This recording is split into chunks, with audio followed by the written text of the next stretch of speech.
The gentleman from New Jersey is recognized for 4 minutes. Speaker, like all my colleagues, I believe that financial reform is necessary now. But the legislation that's before us, really, which empowers failed bureaucrats through government overreach and unnecessary job killing, is just not the right legislation.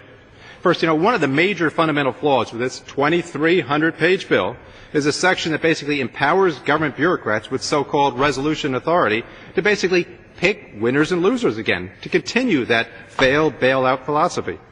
Now, I know the chairman and the proponents of this bill claim that these provisions are meant to add certainty and stability to our financial system.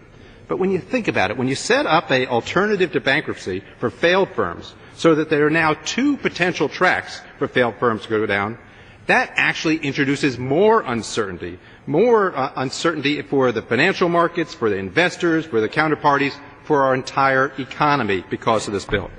And that uncertainty, what does that lead to? It leads to failing to invest and leads to less job creation as well. Furthermore, this section of the legislation gives an alarming amount of power to government regulators and bureaucrats to basically decide the fate of a firm and its creditors. Under this administration, we've seen this before. We've seen the rule of law trampled when the federal government bullied into submission secured creditors in the Chrysler situation in favor of who? Well, politically favored unsecured creditors.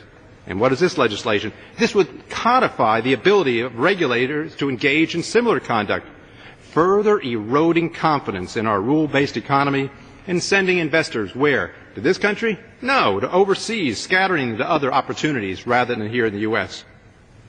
Not only that, but this resolution authority and codifying a better deal than in bankruptcy for at least some of the politically connected gives large firms an unfair advantage over their smaller rivals.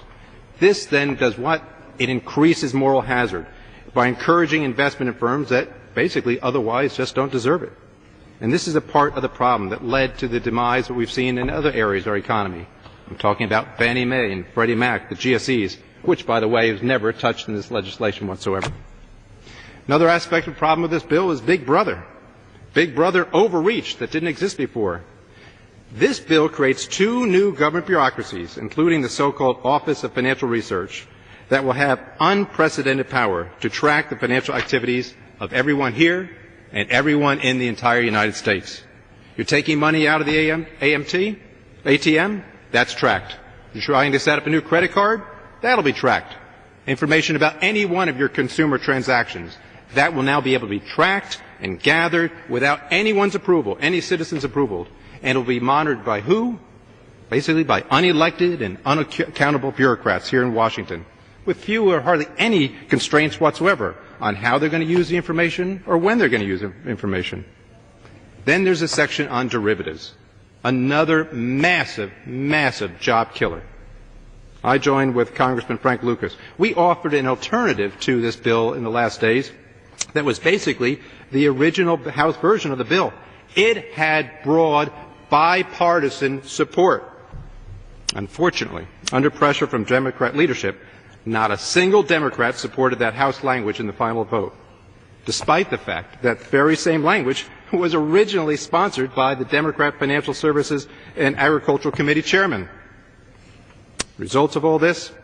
Well, the result of that section not being in it means that businesses, big and small, all over this country, which had absolutely nothing to do with this financial crisis, will now have a very difficult time to hedge their risks, to guard against future risk, because they will have to pay literally hundreds and hundreds of billions of dollars of additional funds to control risk on a daily basis.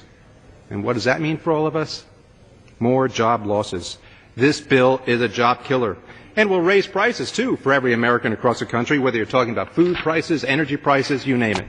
How many jobs will be lost? In a recent study by Keybridge, they found between 100 and 120,000 jobs will be lost because of this job-killing bill.